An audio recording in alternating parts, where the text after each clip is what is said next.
जी हाँ, कारों का काफिला यहाँ तक पहुँच चुका है, इस ज़मीन तक, इस मैदान तक।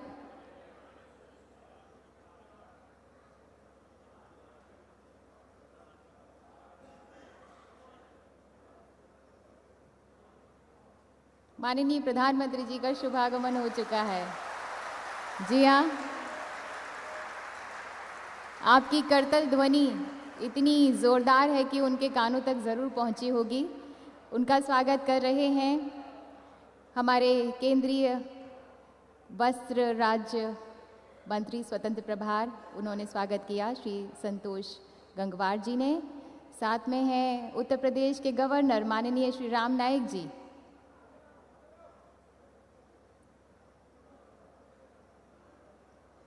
बहुत ही शुभ बेला है ये, जब इस ज़मीन पर माननीय प्रधानमंत्री जी के कदम बढ़े, क्योंकि इस ज़मीन को इसी बात का इंतज़ार था। माननीय केंद्रीय वस्त्र राज्य मंत्री भारत सरकार श्री संतोष कुमार गंगवार यहाँ पर मौजूद हैं और वो भी उनके साथ आ रहे हैं।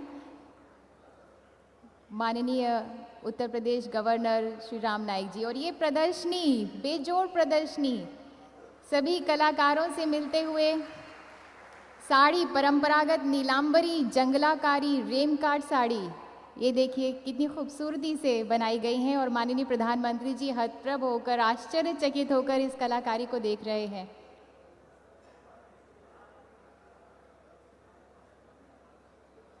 बनारसी साड़ी ही नहीं, नीलांबरी जंगलाकारी रेमकाट साड़ी। कलाकारों से बात करते हुए ये बेजोड़ कला, यहाँ का हुनर बेमिसाल है।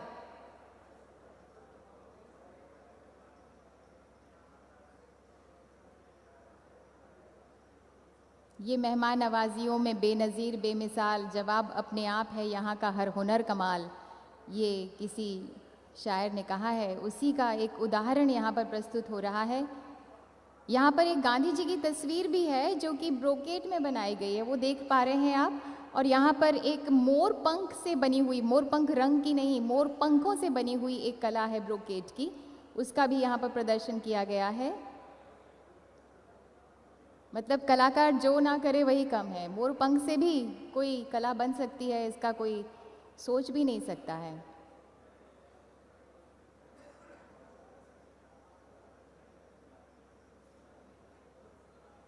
माननीय प्रधानमंत्री जी की एक बहुत ही अच्छी बात है जो हम भारतवासियों को पसंद आती है, वो हर चीज़ को जानना चाहते हैं, हर चीज़ का कौतूहल है, बहुत सारी चीज़ वो जानते भी हैं और हर चीज़ के लिए, हर कला के लिए, हर क्षेत्र के लिए कुछ करना चाहते हैं, कुछ कर गुजरना चाहते हैं।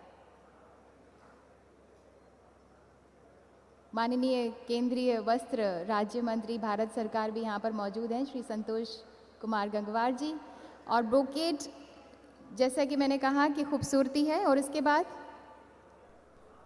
एक एक करके हर चीज़ को देख रहे हैं, वो समझ रहे हैं वो क्या कला है यहाँ की। बनारस तो उनका कॉन्स्टिट्यूएंसी है ही, इसके बारे में बहुत ज़्यादा जानते हैं वो, लेकिन कला को इतने नज़दीक से जानने का ये बहुत ही सुअवसर है।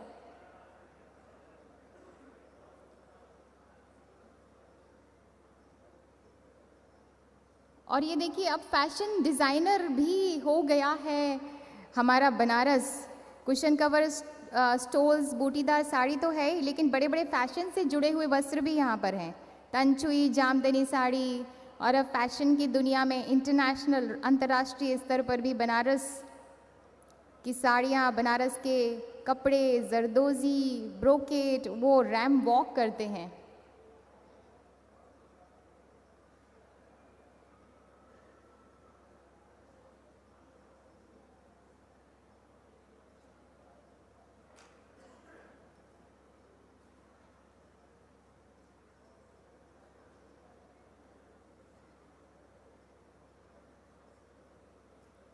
देखिए, कलाकारों से बात कर रहे हैं, जान रहे हैं उनकी कला के बारे में। हर चीज़ का कौतूहल माननीय प्रधानमंत्री जी की आंखों में, समझने का एक बहुत बड़ी समझ है, दूरदर्शिता है उनमें।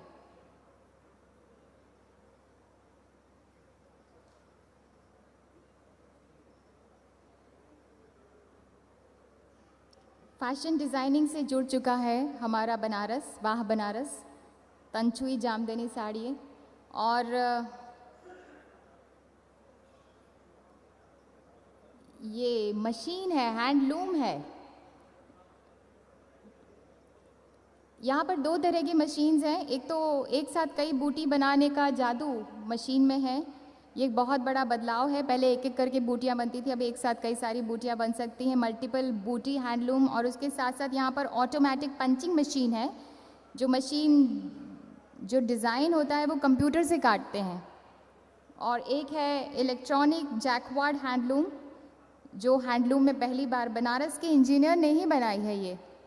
तो दो तरह के यहाँ पर हैंडलूम है। एक पंचिंग मशीन है जो कंप्यूटर से ही डिज़ाइन काटने के काम आती है।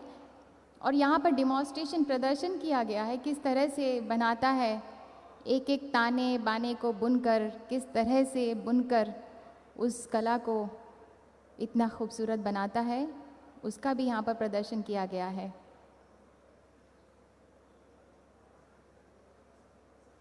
साड़ी जब हम महिलाएं जब पहनती हैं, ख़ासकर मुझे साड़ियों का बहुत शौक़ है, तो हम कभी भी सोच नहीं पाते हैं महिलाएं कि कितनी मेहनत से एक एक दाने को, एक एक धागे को बुना गया होगा।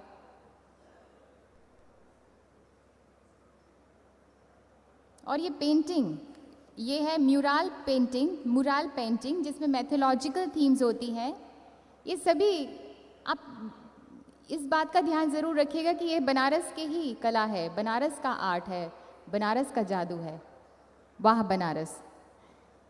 यहाँ पर म्यूरल पेंटिंग है जो कि मैथोलॉजिकल थीम्स में होती है। इसके साथ साथ हैंडीक्राफ्ट्स भी हैं।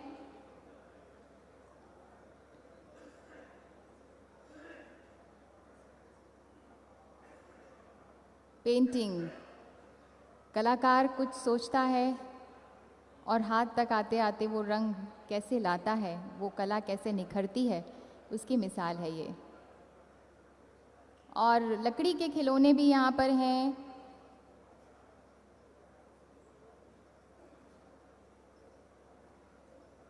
हर चीज़ का यहाँ पर प्रदर्शन किया गया है, किस तरह से बनती हैं ये।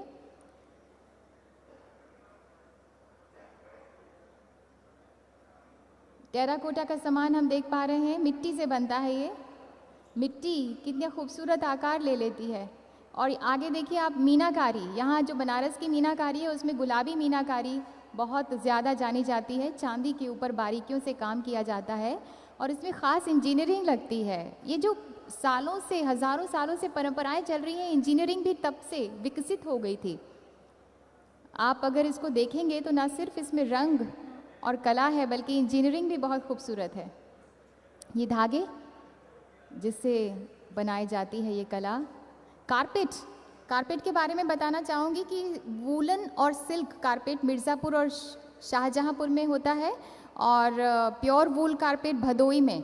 और ये तीनों ही बनारस क्षेत्र में आते हैं, मिर्ज़ापुर, शाहजहाँपुर और भदोई। सिल्क के बारे में कहते हैं कि कश्मीर में बनता है, लेकिन हम बनारस में भी बनाते हैं सिल्क कारपेट।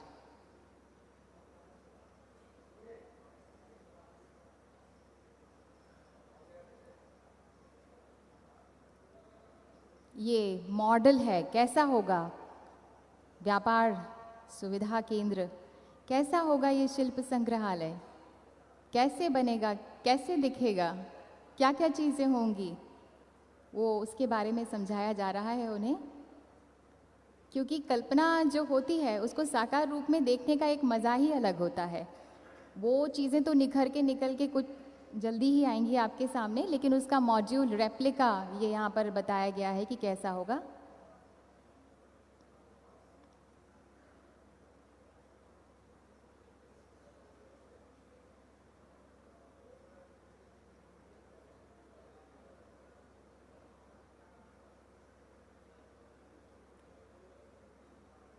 हम आपको भी दिखाएंगे कि ये कैसा होगा अंदर जाने के बाद, और वो कैसे दिखाएंगे वो अभी मैं बिल्कुल भी नहीं बताऊंगी। कुछ कुछ चीज़ें ना ही बताई जाएं तो उसके देखने का मज़ा अलग ही होता है, तो वो भी हम आपको ज़रूर दिखाना चाहेंगे कि ये बनने के बाद कैसा होगा।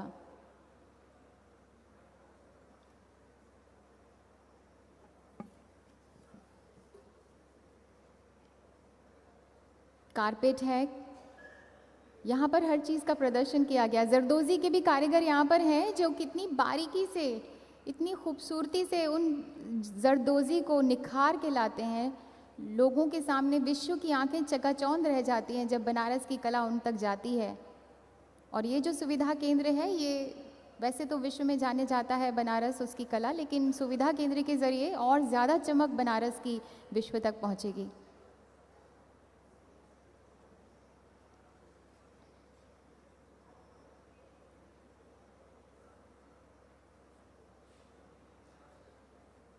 शायद प्रधानमंत्री जी भी मन में यही सोच रहे होंगे, वाह बनारस, लीला अपरंपार बनारस, क्योंकि यहाँ का हर हुनर कमाल है।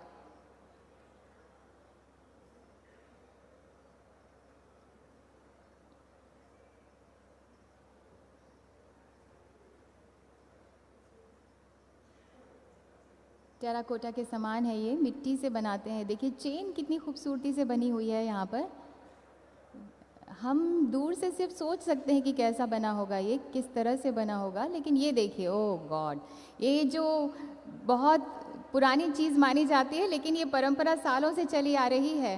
और किस तरह से घूमता हुआ ये जो मिट्टी है वो आकार ले लेता है, उसको पकाया जाता है। ये मैंने सुना है, देखा नहीं है, लेकिन मैं इमेजिन कर सकती हूँ, कल्पना कर सकती हूँ कि कितना हुनर है इनके हाथों में, जो चीज़ों को तराश के इतना खूबसूरत बनाते हैं।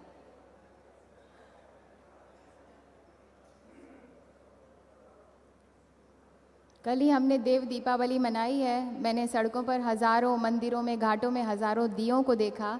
तब ये जो दिए हैं ये भी टेराकोटा के होते हैं। सोचिए, हज़ारों दिए भी ये कलाकार बनाते हैं। कि बनारस हतप्रभ कर देता है एकदम। ये देखिए, ये इंजीनियरिंग समझा रहे हैं इनको, ये किस तरह से बैलेंस करता है। ये गरुड़ है, बाज, वो किस तरह से एक चोंच के बल पे खड़ा हुआ है वो समझा रहे हैं। ये सिर्फ कलाकारी नहीं है, रंग नहीं है, चांदी नहीं है, इसमें इंजीनियरिंग भी है, ये मैंने आपको बताया।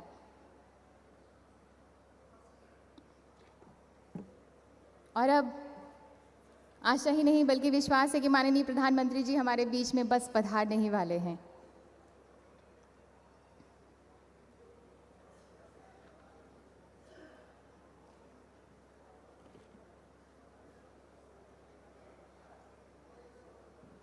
हम हार्दिक स्वागत करते हैं माननीय प्रधानमंत्री श्री नरेंद्र मोदी जी का। बहुत बहुत स्वागत, बहुत बहुत अभिनंदन।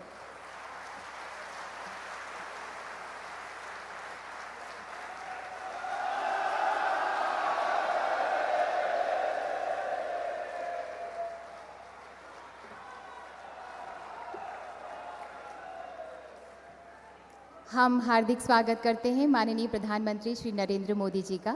आपकी उपस्थिति से आज के कार्यक्रम की गरिमा बढ़ी है माननीय। हम स्वागत करते हैं माननीय गवर्नर उत्तर प्रदेश श्री राम नाईक का। हम स्वागत करते हैं माननीय केंद्रीय वस्त्र राज्य मंत्री स्वतंत्र प्रभार भारत सरकार श्री संतोष कुमार गंगवार और जनाब अहमद हसन माननीय मंत्री स्वास्थ्य एवं परिवार कल्याण उत्तर प्रदेश सरकार। हमारे बीच उपस्थित हैं सचिव वस्त्र मंत्रालय भारत सरकार श्री संजय कुमार पांडा। आइए इस शुभ सुबह का स्वागत एक बार जोरदार तालियों की गड़गड़ाहट से करें।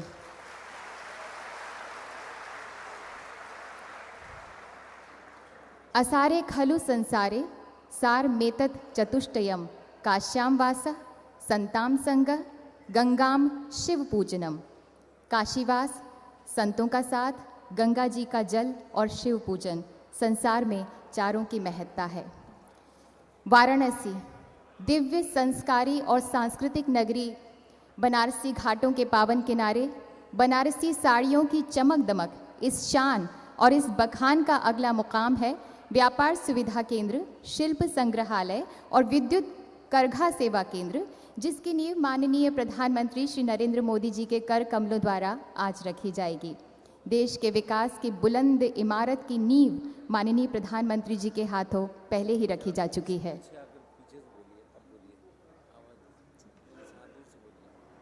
अब वाराणसी की परंपरागत आलीशान कला की विरासत को एक मंच मिलेगा। राष्ट्रीय और अंतर्राष्ट्रीय खरीदारों और पर्यटकों को एक खुला मंच मिलेगा। कलाओं को सराहना मिलेगी और कलाकारों की ज़िंदगी को गति मिलेगी। अब हम माननीय केंद्रीय वस्त्र राज्य मंत्री स्वतंत्र प्रभार भारत सरकार श्री संतोष कुमार गंगवार से अनुरोध करते हैं कि कृपया स्वागत भाषण दें।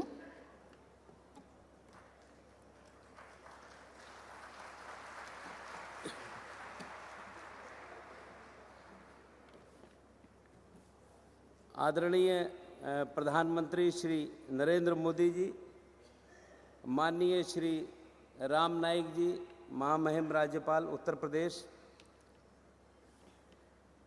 स्वास्थ्य मंत्री उत्तर प्रदेश श्री अहमद हसन जी, यहाँ पर उपस्थित सभी गणमान्य भाइयों और बहनों, आज यहाँ पर इस कार्यक्रम में माननीय प्रधानमंत्री जी की उपस्थिति हमारे लिए गौरवान्वित हो रही है। नई सरकार के गठन के बाद माननीय प्रधानमंत्री जी ने देश के अंदर जिन समस्याओं को देखा और अनुभव किया और चुनाव के दौरान में जो चर्चा की, वो चर्चा अब साकार और फलीभूत हो रही है। बनारस, वाराणसी में आकर यहाँ पर जो कुछ उन्होंने देखा और महसूस किया और वो कुछ कहकर गए, आज हमें अवसर मिला, सौभाग्य मिला कि हम उसको मूर्त रूप में परिणत करने का काम कर रहे हैं। और हमको ये कहने में कोई दिक्कत नहीं है कि खाली वाराणसी नहीं, पूरे देश में जहाँ जहाँ भी माननीय प्रधानमंत्री जी गए, वहाँ पर जो समस्या उन्होंने देखी तो उसको कैसे जल्दी से जल्दी कार्य रूप में परिणत किया जाए, ये उनकी इच्छा रही। इस ढंग का उन्होंने निर्देश और कार्रवाई भी करवाई। आज यहाँ पर हम आपके बीच में खास तौर से जो बुनकर हैं और हस्तशिल्प कर्मी जो हैं, जो हमारे देश की रीढ़ हैं और जो वास्तव में सदियों से जो हमारी सांस्कृतिक विरासत को लेकर चल रहे हैं, उसको साकार करने का और उसको एक फलीभूत करने का हमको अवसर मिला। और माननीय प्रधानमंत्री जी ने इस दिशा में जो कदम उठाए, आज उसके परिणाम यहाँ पर सामने आ रहे हैं। मैं यहाँ पर इतना कहूँगा कि आज इस जो शुरुआत है व्यापार सुविधा केंद्र की और शिल्प संग्रहालय की, ये एक ऐसा प्रोजेक्ट है जिसकी पूरे देश में आवश्यकता है। बनारस इस पूर्वी उत्तर प्रदेश का हब है। यहाँ पर जहाँ देश और विदेश के अंतर्राष्ट्रीय पर्यटक आते हैं, तो इसके जानकार लोग भी आते हैं जो इस कला को पहचान सकें और जान सकें। तो आज यहाँ पर इस अवसर पर हमको ये मौका मिला है कि हम इसकी शुरुआत करें और मैं बहुत आभारी हूँ। बजट के अंदर 8 स्थानों पर अगर टेक्सटाइल क्लस्टर की घोषणा हुई, जहाँ पर 30 से 50 करोड़ प्रति स्थान पर व्यय किया जाएगा, वैसे ही यहाँ पर इस स्थान पर इस केंद्र के लिए, जहाँ पर पूरे देश के और देश के बाहर के सारे कला प्रेमी लोग आएंगे, बुनकर लोग आएंगे, उनके लिए एक शुरुआती कदम है। मैं यहाँ पर अति संक्षेप में बताना चाहूँगा कि शुरुआत 50 करोड़ रुपए से हो रही है और अगले 1.5-2 वर्ष में करीब 147 करोड़ रुपया खर्च करके एक बड़ा केंद्र यहाँ पर बनाया जा रहा है। और मैं माननीय प्रधानमंत्री जी की उपस्थिति में ये भी कहना चाहूँगा कि पैसे की कमी आड़े नहीं आने दी जाएगी। हम जानते हैं कि बुनकरों की समस्याएं क्या है। हम ये भी जानते हैं कि बुनकर परिवार के बच्चे आगे इस व्यापार में आना नहीं चाहते, इस शिल्प में आना नहीं चाहते, क्योंकि उन्हें लगता है कि मेहनत ज़्यादा है और आमदनी कम है। पर हमें खूब ध्यान है, अभी माननीय प्रधानमंत्री जी अगस्त के महीने में लेह गए थे और लेह में जाने के लिए जो पश्मीना पूरे दुनिया में प्रसिद्ध है, उसके लिए घोषणा करके आए थे कि 30 करोड़ रुपए का संवर्धन केंद्र शुरू किया जाएगा। अभी पीछे महीने 8 तारीख को हम उस संवर्धन केंद्र की शुरुआत करके आ रहे हैं और वास्तव में वहाँ पर उपस्थित सारे लोगों ने इसकी भूरी भूरी प्रशंसा की कि माननीय प्रधानमंत्री जी जो कह रहे हैं उसके हिसाब से करने का काम कर रहे हैं।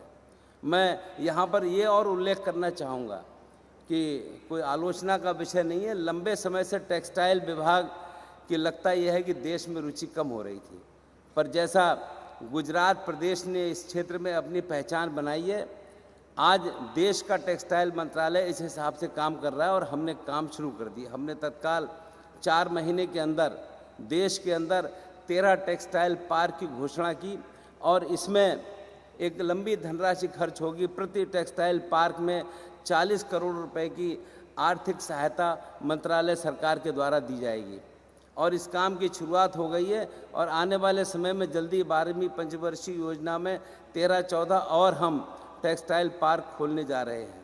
मैं माननीय प्रधानमंत्री जी के संज्ञान में लाना चाहूँगा कि हम लोग वास्तव में टेक्सटाइल विभाग के लोग एनटीसी के नाम को लेकर बहुत सारी बातें कहते हैं, पर आपके आशीर्वाद से हमने वो प्रक्रिया शुरू कर दी कि एनटीसी का जो अमूल्य धरोहर है, लंबी चौड़ी ज़मीन है, उसको हम सरकार के साथ हित रूप में बना सकें। और उसके लिए जिस ढंग से हमने कार्रवाई शुरू करी है तो देश का 25,000 करोड़ रुपए की बचत हम लोग कर रहे हैं एक ऑर्डिनेंस के द्वारा। तो माननीय प्रधानमंत्री जी का मैं बहुत बहुत आभार व्यक्त करना चाहूँगा कि आज यहाँ पर वास्तव में इस नब्ज को समझने का काम किया कि देश की जनता क्या चाहती है।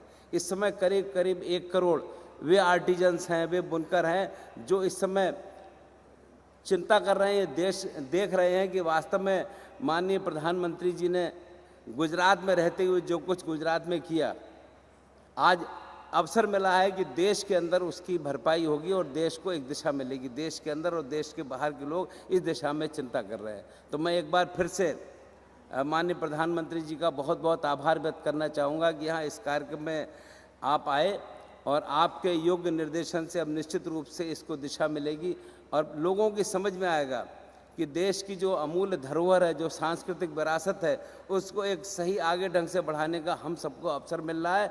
और निश्चित रूप से आने वाले समय में देश नहीं, देश के बाहर भी टेक्सटाइल मंत्रालय अपने कामों के जरिए एक अलग पहचान बनाएगा और दुनिया में देश इस बात को एहसास कर पाएंगे और लोग इसको देख भी रहे हैं कि कैसे हिंदुस्तान इस दिशा में आगे बढ़े और हम अपने बुनकरों को और हस्तशिल्पियों को एक उचित मार्गदर्शन देकर उनके काम को आगे बढ़ा सके। तो मैं एक बार फिर से माननीय प्रधानमंत्री जी का आज यहाँ पर अपने व्यस्त समय में से आने का बहुत बहुत आभार व्यक्त करता हूँ और उम्मीद करता हूँ कि आज उनका एक अच्छा योग्य मार्गदर्शन हम सबको मिलेगा।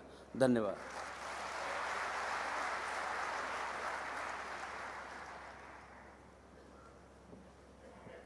धन्यवाद माननीय श्री संतोष कुमार गंगवार।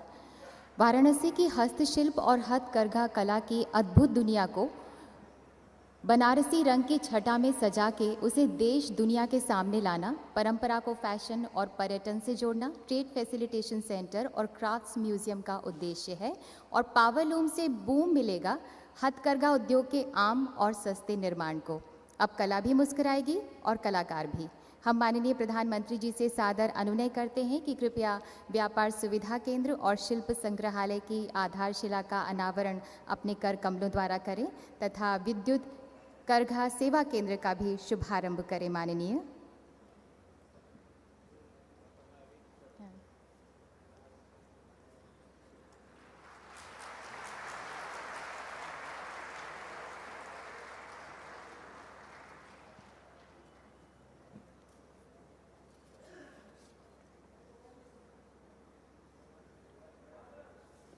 माननीय प्रधानमंत्री जी के कर कमलों द्वारा व्यापार सुविधा केंद्र, शिल्प संग्रहालय की आधारशिला और विद्युत करघा सेवा केंद्र का शुभारंभ किया गया।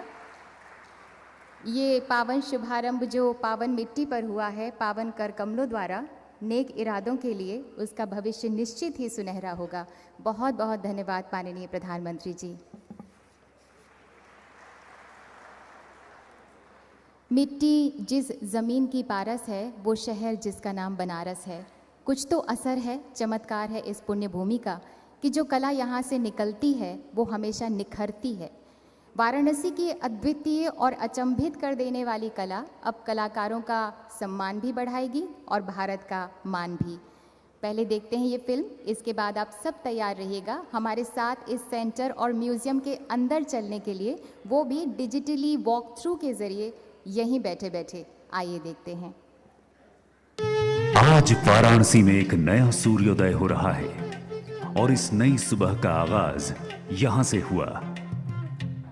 मैं इस धरती पर आया हूं कुछ करने के लिए, आपके बीच आया हूं आपका साथ सहयोग लेकर के ये विश्व की आध्यात्मिक राजधानी के रूप में फिर से हमारा ये बनारस कैसे दुनिया के सामने चमकने लगे। भारत जब जगत गुरु था तब बनारस राष्ट्र गुरु था। और इसलिए यहाँ के मेरे बुनकर भाई बहन हो, यहाँ के हैंडीक्राफ्ट की दुनिया में जुड़े लोग हो, यहाँ के शिक्षा दीक्षा का हालत हो, यहाँ के टूरिज्म का विकास हो। इस देश की हथकरघा और हस्तकला सदियों से दुनिया भर में मशहूर रही है।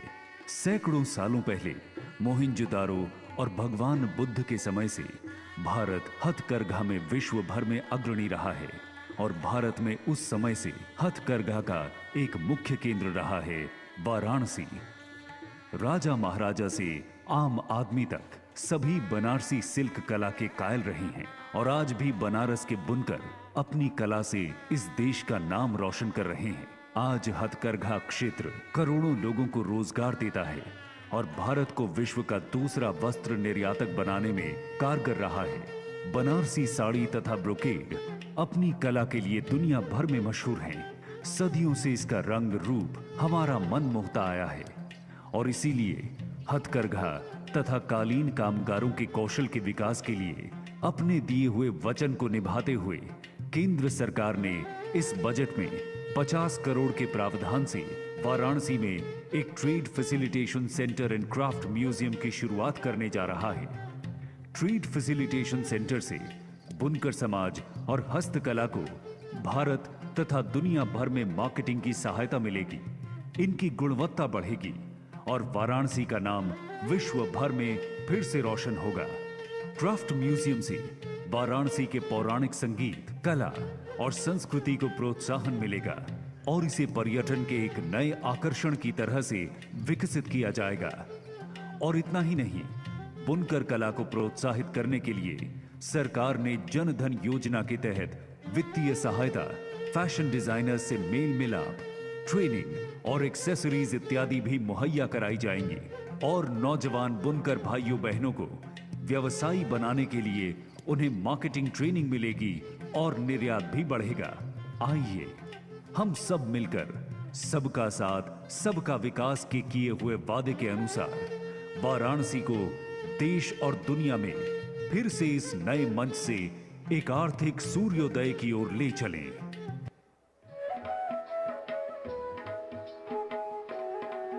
व्यापार सुविधा केंद्र लगभग 8 एकड़ के क्षेत्र में फैला होगा और सजीव एवं रंगीन भूदृश्यों से घिरा होगा।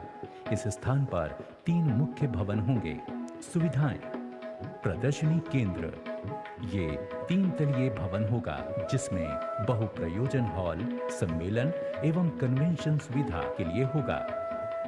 हॉल का मुख्य प्रवेश मार्ग प्रांगण से होकर गुजरेगा। प्रांगण के निकट व्यवसाय संवर्धन ब्लॉक है।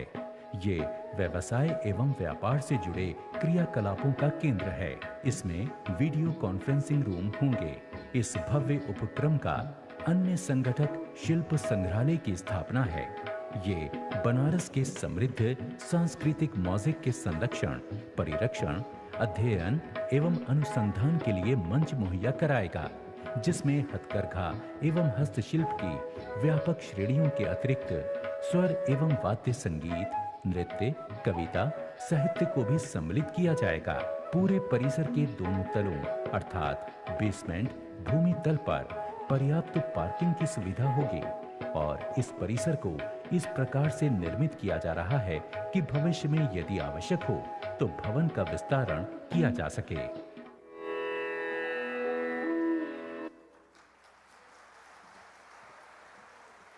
बात चाहे बुनकरों या हस्तकलाओं को बढ़ावा देने की हो, बात देश के विकास की ही होती है, बात सबका साथ सबका विकास की ही होती है। यही हमारे माननीय प्रधानमंत्री जी का आह्वान है।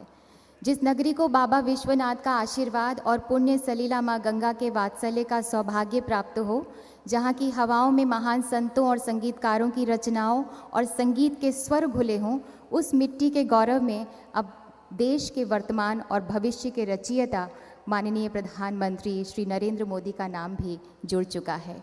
वाराणसी की पावन धरती अब और भी इठलाती है। माननीय प्रधानमंत्री जी, हमारा आपसे विनम्र निवेदन है कि कृपया इस पुण्य पावन अवसर पर हम सबको अपना आशीर्वाद दें।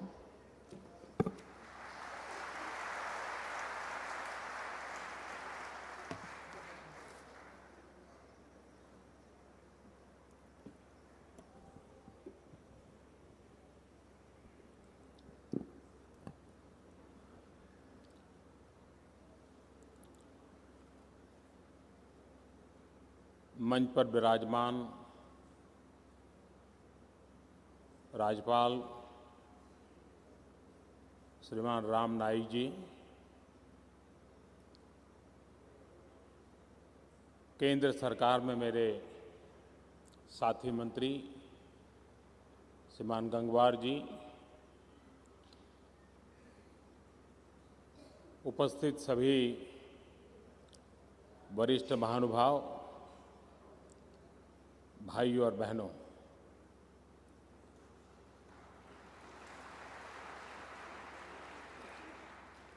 ये सिक्योरिटी वालों ने जो सारे पर्दे बंद कर दिए बगल में, थोड़ा थोड़ा खोल दो।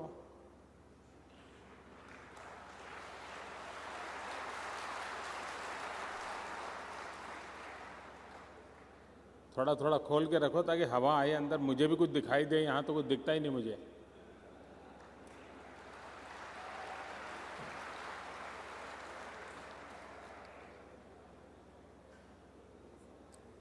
ये पीछे भी जो सिक्योरिटी वाले हैं, जरा खोल दीजिए पर्दे, क्या जाता है आपका। अंदर बैठे हुए लोगों को थोड़ी हवा भी मिल जाए।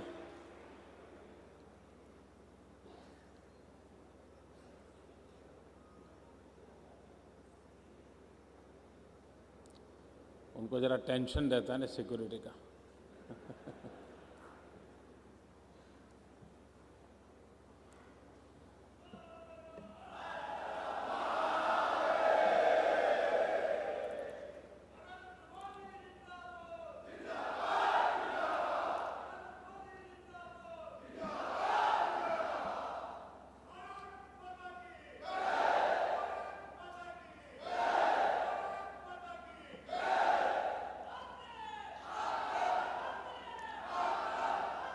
मैं उत्तर प्रदेश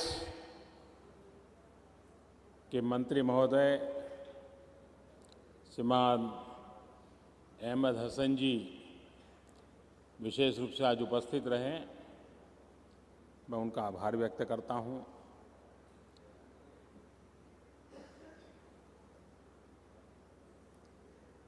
मैं आज यहाँ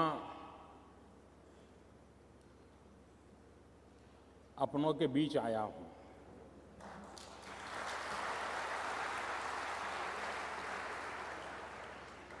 अब सरकारी व्यवस्था ऐसी रहती है कि व्यवस्था के कारण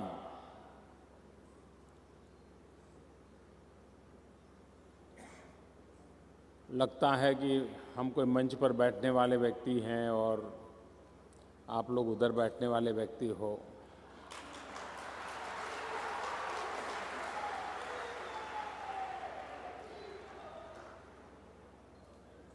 लेकिन मेरे केस में वो नहीं है। मैंने बनारस को अपना एक ऐसा स्थान के रूप में मैंने पाया है कि जिस बनारस ने मुझे अपना बना लिया है।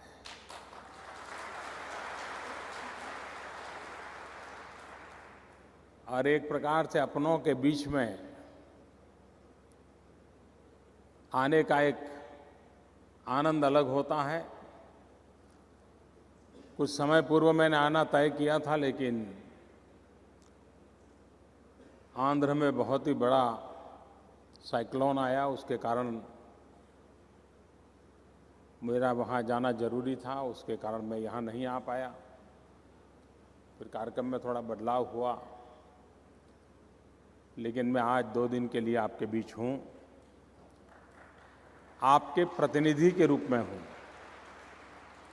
आपके सुख दुख के साथी के रूप में हूँ, आपके सेवक के रूप में आया हूँ।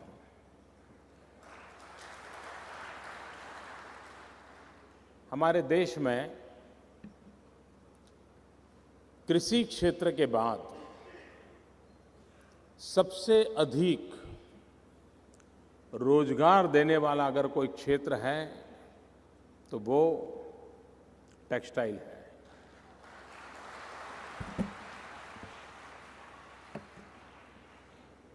और कम पूंजी से ज्यादा लोग अपनी आजीविका चला सकते हैं। ये ऐसा क्षेत्र है कि जिसमें मजदूर और मालिक के बीच में खाई संभव ही नहीं है, दीवार संभव ही नहीं है, ऐसा क्षेत्र है। खेती में भी कभी किसान अगर मालिक है और मजदूर काम करता है तो खाई नजर आती है। ये एक क्षेत्र ऐसा है कि जहां पर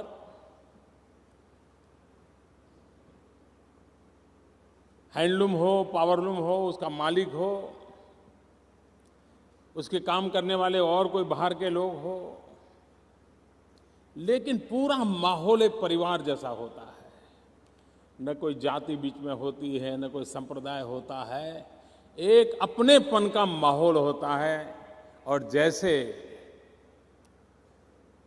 कपड़े के ताने बाने बुने जाते हैं, वैसे ही ये बुनने वाले समाज के भी ताने बाने बुनते रहते हैं।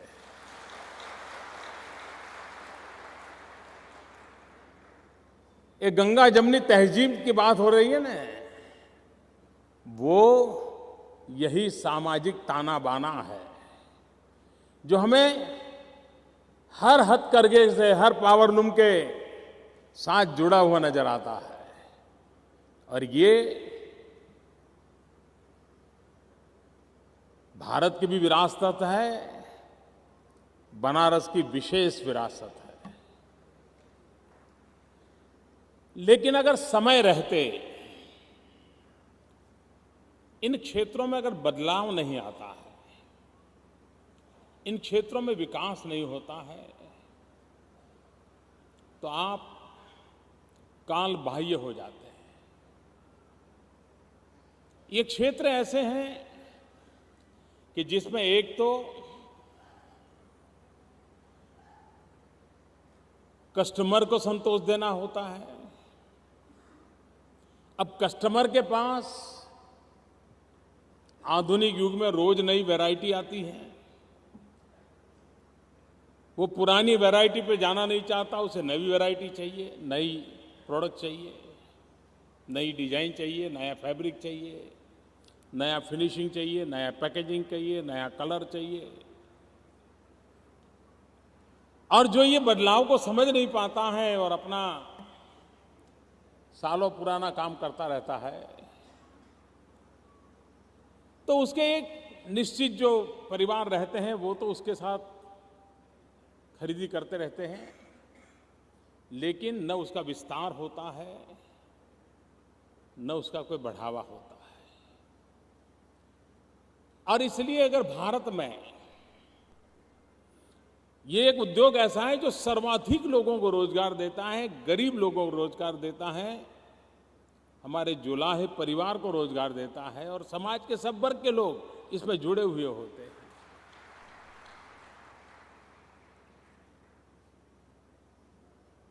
उसे भी दुनिया के साथ ताल मिलाने वाला बनाना पड़ता है।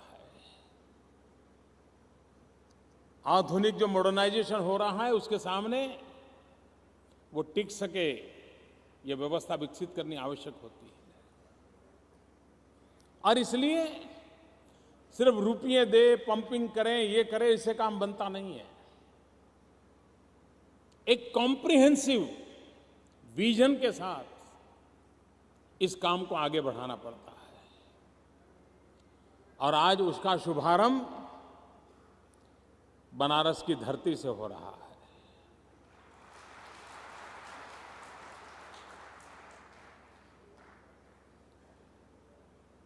सिर्फ रुपये पैसों से कोई बैंक लोन ले दे, इसी से काम चल जाएगा, ऐसा नहीं है। और इसलिए यह आवश्यक है कि उसकी हर छोटे विषय को कैसे डेवलप किया जाए। आज समय कह सकता है, कुछ लोग प्रयोग भी कर रहे हैं कि कंप्यूटर डिजाइनिंग के द्वारा वीविंग का काम आसानी से किया जा सकता है, स्पीड भी बढ़ाई जा सकती है और वेस्टेज कम से कम हो, ये संभावना बनी है। हम उस दिशा में कैसे आगे बढ़े, टेक्नोलॉजी अपग्रेडेशन कैसे करें। उसी प्रकार से ह्यूमन रिसोर्स डेवलपमेंट,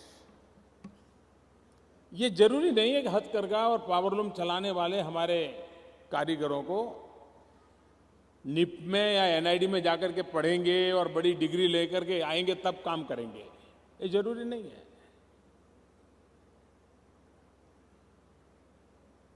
ये ज्ञान उनको आसानी से उनके यहां भी दिया जा सकता है, उनके स्थान पर दिया जा सकता है। और सरकार की कोशिश ये है कि डिजाइनिंग के क्षेत्र में हमारे इस क्षेत्र में जुड़े हुए निचले तबके के लोग भी अगर उसके साथ जुड़ जाते हैं, उनको इसका लाभ मिलता है, तो प्रोडक्शन में, स्पीड में, क्वालिटी में, डिजाइन में एकदम से इंप्रूवमेंट लाने की संभावना रहती है। और इसलिए सरकार ने जो पूरी योजना को लागू करने का प्रयास किया है, उसमें एक तो टेक्नोलॉजी अपग्रेडेशन हो, हम दुनिया का मुकाबला कर सके, भले वो हैंडलूम हो या पावरलूम हो, हम दुनिया का मुकाबला कर सके, इस प्रकार से टेक्नोलॉजी अपग्रेडेशन की दिशा में रिसर्च हो, उस टेक्नोलॉजी के अनुकूल यंत्रों का मैन्युफैक्चरिंग हो, वो उनको प्राप्त हो, उस दिशा में प्रयास करने की आवश्यकता है। और सरकार ने उस दिशा में काम उठाया है। दूसरा, जैसे मैंने कहा कि ह्यूमन रिसोर्स डेवलपमेंट, आधुनिक से आधुनिक डिजाइन, क्योंकि जो इस विषय क्षेत्र में काम कर रहा है वो स्वभाव का तो उसको मालूम है कि ये बदलाव करूंगा तो अच्छा लगेगा, लेकिन अगर उसको साइंटिफिक ढंग से अगर ट्रेन किया जाए, काम करते करते ट्रेन किया जाए, जरूरी नहीं कि बहुत बड़ी बड़ी कॉलेज में जाना पड़ता है, वो अपने यहां रह करके भी इन चीजों को सीख सकता है। उस काम को हम आगे बढ़ाना चाहते हैं। तीसरी बात है हमारी नई पीढ़ी। हमारी नई पीढ़ी इस क्षेत्र में मजबूरी के कारण नहीं, गौरव के साथ कैसे जुड़े, इस विषय में हमने गंभीरता से सोचना चाहिए। अब ये तो संभव नहीं कि कोई पेट भूखा रख करके नई नई योजनाओं के जुड़ता रहेगा। उसकी इनकम के संबंध में एश्योर व्यवस्था होनी चाहिए, गारंटी होनी चाहिए। लेकिन हम ये समझे, आज पूरे हिंदुस्तान भर में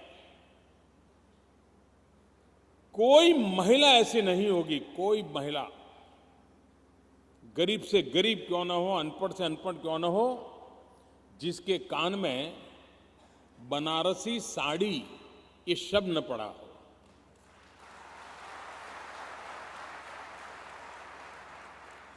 अब आज जो यहां लोग हैं, उनको पूछा जाए कि भाई ये बात पहुंचाने में तुम्हारा क्या कंट्रीब्यूशन है, तो आज जो लोग यहां बैठे हैं उनका कोई विशेष कंट्रीब्यूशन नहीं है। लेकिन हमारे पूर्वजों ने इस काम को जिस साधना के साथ किया, जिस पवित्रता के साथ किया, और ऊंचाई देखिए, हमारे पूर्वजों ने ऐसी नींव रखी है कि हर मां अपनी बेटी की शादी, जो जीवन का सबसे अमूल्य अवसर होता है, उसके मन का एक सपना रहता है कि बेटी को शादी में बनारसी साड़ी पहना।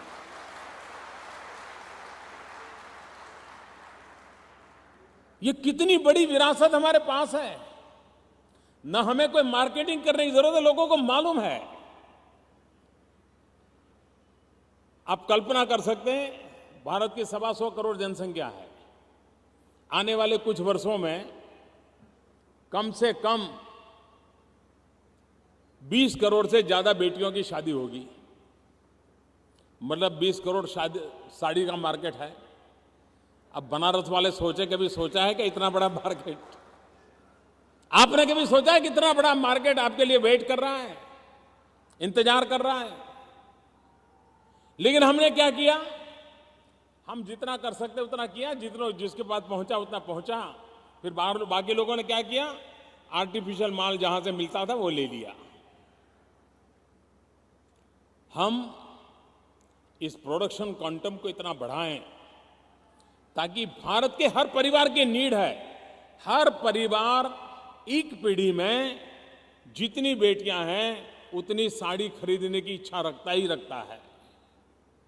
यानी आपका मार्केट एश्योर्ड मार्केट है, और जिनका एश्योर्ड मार्केट हो उनका काम यही होता है कि उस कस्टमर को कैसे बनाए रखे, और बनाए रखने का तरीका होता है आपकी क्वालिटी, आपकी डिजाइन, आपकी सर्विस, आपका ये परंपराएं।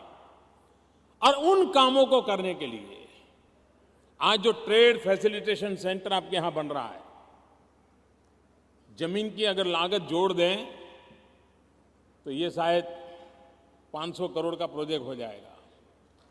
लेकिन अगर जमीन की लागत मैं न गिनूं तो भी आज बनारस को 150 करोड़ रुपयों का एक बड़ा प्रोजेक्ट मिल रहा है।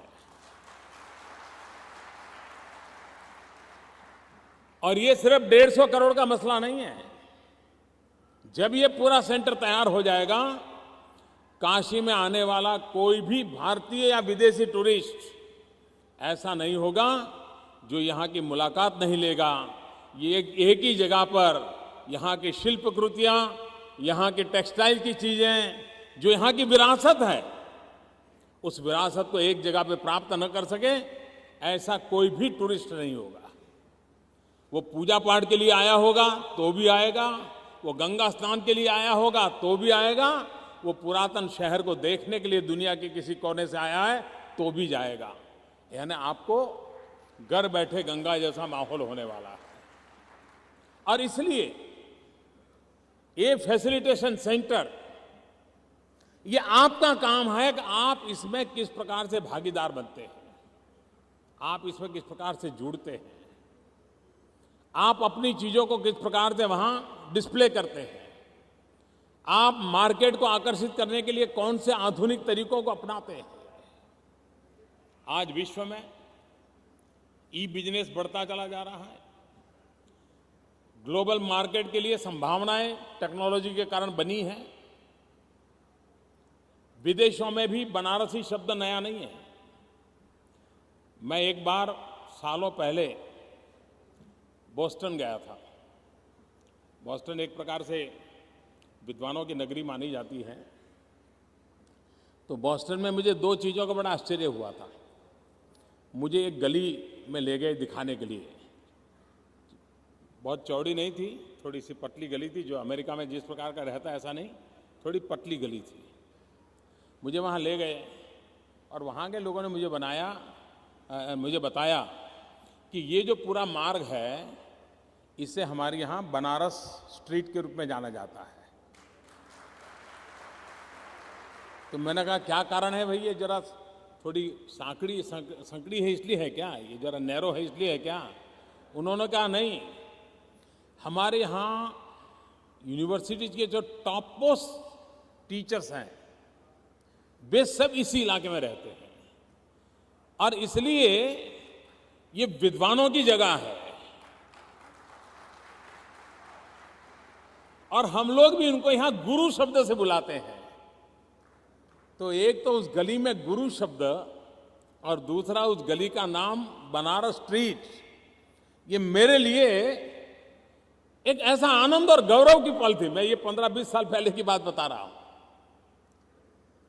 आप कल्पना कर सकते हैं कि बनारस शब्द ये दुनिया के लिए अपरिचित नहीं है। हमारे पूर्वजों के प्रयास से हो चुका है। ई कॉमर्स के द्वारा ये जो विरासत है, इस विरासत का हम एक स्ट्रेटेजिकली यूज करें, हम ग्लोबल मार्केट को छूने का प्रयास करें और ग्लोबल रिक्वायरमेंट के अनुसार हम अपने आप को मॉडिफाई करें। मुझे विश्वास है कि हम इस पूरे उद्योग को और तेज गति से आगे बढ़ा सकते हैं और नई ऊंचाइयों पर ले जा सकते हैं। भारत सरकार ने एक और भी निर्णय किया है कि ये बात सही है कि इस क्षेत्र में काम करने वालों को सरकार की मदद मिलना जरूरी है, आर्थिक सहाय आवश्यक है।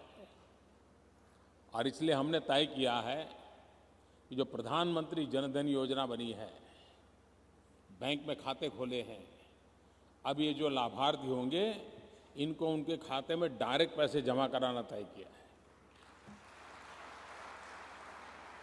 इसलिए न कहीं रुकावट आएगी, कहीं लीकेज आएगा, न परेशानी होगी और न ही उस मदद को लेने के लिए आपको चक्कर काटना पड़ेगा।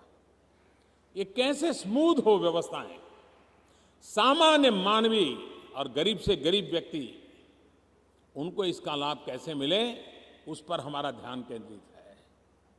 बनारस किसी एक शहर के पास इतनी सारी विरासत हो, ऐसा शायद दुनिया में कहीं नहीं होगा। कला हो, नृत्य हो, नाट्य हो, संगीत हो, शिल्प हो, मंदिर हो, पवित्रता हो, स्पिरिचुअलिटी हो, भाईचारा हो, क्या कुछ नहीं है आपके पास। ये ऐसी विरासत है, इसी विरासत को लेकर के हम एक आधुनिक गतिविधि वाला, आधुनिक सोच वाला और पुरातन नींव का गौरव करने वाला अपने बनारस का विकास कैसे करें।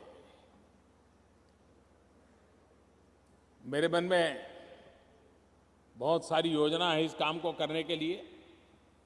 मैं बोलूंगा कम, क्योंकि लोगों को लगता है कि मोदी जी आज आएंगे तो ये घोषणा करेंगे, वो घोषणा करेंगे, ढिकना करेंगे, फलाना करेंगे। वो अपने आप ही सब कहते रहते हैं। मेरी जिम्मेवारी है कुछ करके दिखाना, और जैसे जैसे काम होता जाएगा मैं आपको बताता जाऊंगा। करने से पहले बड़ी बड़ी बातें नहीं करूंगा, और मुझे विश्वास है कि आप लोगों के साथ विचार विमर्श कर करके जो भी सुझाव आ रहे हैं उन सुझावों को लागू करने का मेरा पूरा प्रयास है। ये सेंटर थोड़ा काशी से थोड़ा बाहर बन रहा है। हमारी कोशिश ये थी कि शहर के पास ही ये बन जाए।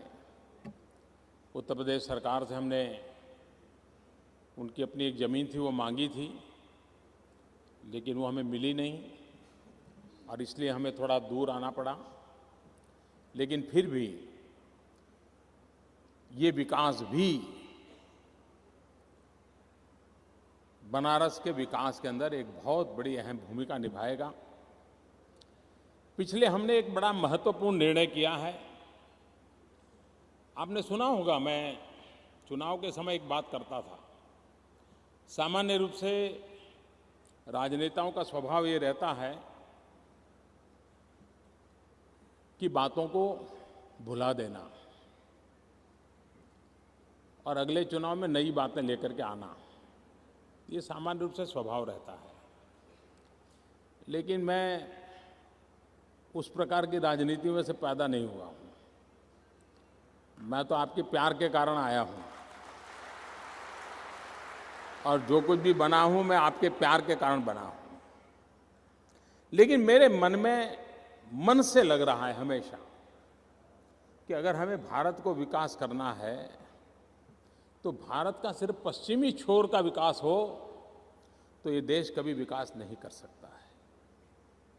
भारत के पूर्वी छोर का भी विकास उतना ही आवश्यक है। एक हाथ मजबूत हो और दूसरा हाथ अपंग हो तो शरीर मजबूत नहीं माना जाता। हमारी भारत माँ तब मजबूत होती है कि अगर उसका पश्चिमी छोर मजबूत है तो पूर्वी छोर भी मजबूत होना चाहिए। और उसमें चाहे हमारा पूर्वी उत्तर प्रदेश हो, चाहे हमारा झारखंड हो, चाहे बिहार हो, आसाम हो, नॉर्थ ईस्ट हो, उड़ीसा हो, ऐसे राज्य हैं कि जहां पर विकास की संभावनाओं को और तलाशना और प्रयास करना, ताकि पूरा देश समान रूप से आगे बढ़े। और इसलिए मैंने अपना ध्यान हिंदुस्तान के इस पूर्वी हिस्से पर केंद्रित किया है। पिछले हफ्ते हमने एक महत्वपूर्ण निर्णय लिया था। मैं नहीं जानता हूँ यहाँ के अखबारों में आया कि नहीं आया। उत्तर प्रदेश की, उसमें भी खास करके पूर्वी उत्तर प्रदेश की 16 जिलों की बैंकें बंद पड़ी है। आर्थिक संकट के कारण, कुछ घोटालों के कारण, कुछ राजनीतिक विकृतियों के कारण, और उसके कारण नुकसान सबसे ज्यादा मध्यम वर्ग के, निम्न वर्ग के छोटे व्यापारी, किसान, इनको हुआ है। इन बैंकों को जिंदा करना बहुत जरूरी था। अब इन बैंकों में ताकत नहीं थी वो अपने आप जिंदा हो जाए, उनके लिए कोई मदद की आवश्यकता थी। तो पिछले सप्ताह भारत सरकार ने एक करीब 2375 करोड़ रुपया, 2375 करोड़ रुपये का पैकेज देना तय किया है, घोषित किया है। और उसके तहत इस इलाके में 16 bank, Deoria, Bahraich, Siddharthnagar, Sultanpur, Jaunpur, Hardoi, Basti, Ballia, Azamgarh, Gorakhpur, Fatehpur, Sitapur, Varanasi, Allahabad, Ghazipur and Faizabad, ये बैंकें जीवित हो जाएगी। और इसके कारण यहाँ का सामान्य व्यापारी, गरीब व्यक्ति उन बैंकों के साथ अपना व्यवहार शुरू कर सकता है। ये काम जितना तेजी से जल्दी हो, और मेरा राज्य सरकार से आग्रह यही रहेगा कि अगर इन बैंकों को पैसे तो दिए हैं, लेकिन बैंकें तब बच पाएगी और सामान्य मानवी का भला तब होगा जब वहाँ पर राजनीति को थोड़ा बाहर रखा जाए, एक बार बैंक को जिंदा करके सामान्य मानवी का भला करने की दिशा में काम हो। और सभी दल के लोग उसमें होंगे, ऐसा नहीं कि कोई एक ही दल के लोग होंगे। बैंकों के कारोबार में सब दल के लोग होते हैं।